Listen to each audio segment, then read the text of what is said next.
ಜಮ್ಮು ಕಾಶ್ಮೀರದ ಪಹಲ್ಗಾಮ್ನಲ್ಲಿ ಪ್ರವಾಸಿಗರ ಮೇಲೆ ಉಗ್ರರ ದಾಳಿ ಬೆನ್ನಲ್ಲೇ ಎಲ್ಲ ಒಂದು ಭೂಪ್ರದೇಶಗಳಲ್ಲಿ ಕೂಡ ಸೇನೆ ಹಾಗೂ ಪೊಲೀಸರು ಕಟ್ಟೆಚ್ಚರವನ್ನು ವಹಿಸಿಕೊಂಡಿರುವಂಥದ್ದು. ಅದೇ ರೀತಿ ಕರ್ನಾಟಕ ರಾಜ್ಯದ ಅರಬ್ಬಿ ಸಮುದ್ರದಲ್ಲಿಯೂ ಕರಾವಳಿ ಕಾವಲು ಪೊಲೀಸರು ಕೂಡ ಕಟ್ಟೆಚ್ಚರವನ್ನು ವಹಿಸಿಕೊಂಡಿರುವಂಥದ್ದು ನಾವು ಗಮನಿಸಬಹುದು. ನಾವೀಗ ಆಳ ಸಮುದ್ರದಲ್ಲಿದ್ದೇವೆ. ಕರಾವಳಿ ಪೊಲೀಸರು ಈಗ ಕೆಲವೊಂದು ಬೋಟ್ಗಳನ್ನು ಅಥವಾ ಯಾವುದೇ ಒಂದು ಸಂಶಯಾಸ್ಪದ ಬೋಟ್ಗಳಿದ್ದರೆ ಅದನ್ನು ತಪಾಸಣೆ ಮಾಡುವಂಥ ಕೆಲಸವನ್ನು ಕೂಡ ಮಾಡ್ತಿರುವಂಥದ್ದು ನಾವು ಚಿತ್ರಣವನ್ನು ಗಮನಿಸ್ಬೋದು.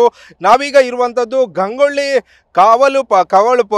ಒಂದು ಕರಾವಳಿ ಕಾವಲು ಪೊಲೀಸ್ ವಿಭಾಗಕ್ಕೆ ಬರುವಂಥ ಅರಬ್ಬಿ ಸಮುದ್ರದಲ್ಲಿರುವಂಥದ್ದು ನಾವು ಚಿತ್ರಣವನ್ನು ಗಮನಿಸ್ಬೋದು. ಇಲ್ಲಿ ಒಂದು ಅಧಿಕಾರಿ ಸೇರಿದಂತೆ ಇಲ್ಲಿಯ ಸಿಬ್ಬಂದಿಗಳು ಕೂಡ ಒಂದು ಬೋಟ್ಗಳನ್ನು ಯಾವುದೇ ಒಂದು ಸಂಶಯಾಸ್ಪದ ಬೋಟ್ಗಳು ಬಂದರೆ ಅದನ್ನು ತಪಾಸಣೆ ಮಾಡುವಂಥ ಕೆಲಸವನ್ನು ಮಾಡ್ತಿದ್ದಾರೆ. ದಿವಸಕ್ಕೆ ಒಂದು ಹಿಂದೆ ಕಡಿಮೆ ಒಂದು ಗಸ್ತು ತಿರುಗ್ತಿದ್ದಂಥ ಕರಾವಳಿ ಪೊಲೀಸರು ಈಗ ಮತ್ತೆ ಜಾಸ್ತಿ ಗಸ್ತು ತಿರುಗ್ತಿರುವಂಥದ್ದು ನಾವು ಚಿತ್ರಣವನ್ನು ಗಮನಿಸ್ಬೋದು. ಅಲ್ಲಿ ದಾಖಲೆಗಳನ್ನು ಪರಿಶೀಲಿಸುವಂಥ ಕೆಲಸವನ್ನು ಕೂಡ ಕರಾವಳಿ ಪೊಲೀಸ್ ಸಿಬ್ಬಂದಿಗಳು ಮಾಡ್ತಾ ಇರುವಂಥದ್ದು. ಅದೇ ರೀತಿಯಾಗಿ ಆಗಿರ್ಬೋದು ಬೇರೆ ರಾಜ್ಯದ ಬೋಟ್ಗಳು ಈ ಅರಬ್ಬಿ ಸಮುದ್ರದಲ್ಲಿ ಏನಾದರೂ ಸಿಕ್ಕಿದರೆ ಅದನ್ನು ಕೂಡ ತಪಾಸಣೆ ಮಾಡಿ ವಿಚಾರಣೆಗೆ ಒಳಪಡಿಸ್ತಾರೆ. ಇನ್ನೂ ಹೆಚ್ಚಿನ ಸಂಶಯ ಬಂದರೆ ಅವರನ್ನು ವಶಕ್ಕೆ ಪಡೆಯುವಂಥ ಕೆಲಸಕ್ಕೂ ಕೂಡ ಅಧಿಕಾರಿಗಳು ಮುಂದಾಗ್ತಾರೆ. ಸದ್ಯ ನಾವು ಗಮನಿಸಬಹುದು ಇದು ಆಳ ಸಮುದ್ರದಲ್ಲಿ ಯಾವ ರೀತಿಯ ಒಂದು ತಪಾಸಣೆ ನಡೀತಿದೆ ಎಂಬುದು ಕೂಡ ನಾವು TV9 ಒಂದು ರಿಯಾಲಿಟಿ ಚೆಕ್ ನಡೆಸ್ತಿರುವಂಥದ್ದು ನಾವು ಚಿತ್ರಣವನ್ನು ಗಮನಿಸಬಹುದು.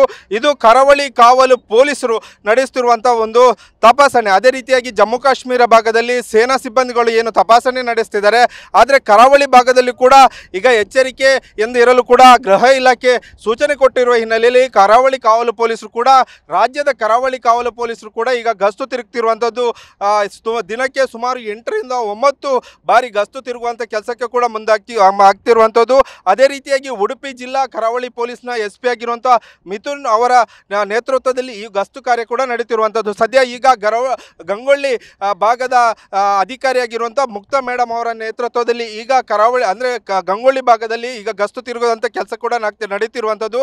ಯಾವುದೇ ಸಂಶಯಾಸ್ಪದ ಬೋಟ್ಗಳಿದ್ರೂ ಕೂಡ ಅವರನ್ನು ತಪಾಸಣೆ ಮಾಡುವಂಥ ಕೆಲಸಕ್ಕೆ ಕೂಡ ಅಧಿಕಾರಿಗಳು ಮುಂದಾಗಿದ್ದಾರೆ.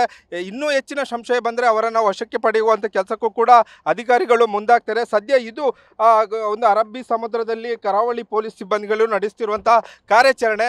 ಅದೇ ರೀತಿಯಲ್ಲಿ ಗಡಿ ಭಾಗದಲ್ಲಿ ಕೂಡ ಸೇನಾ ಅಧಿಕಾರಿಗಳು ಕೂಡ ತಪಾಸಣೆಯನ್ನು ನಡೆಸ್ತಿದ್ದಾರೆ, ಬಿಗಿ ಬಂದೋಬಸ್ತ್ ಕೂಡ ನಡೆಸ್ತಿದ್ದಾರೆ.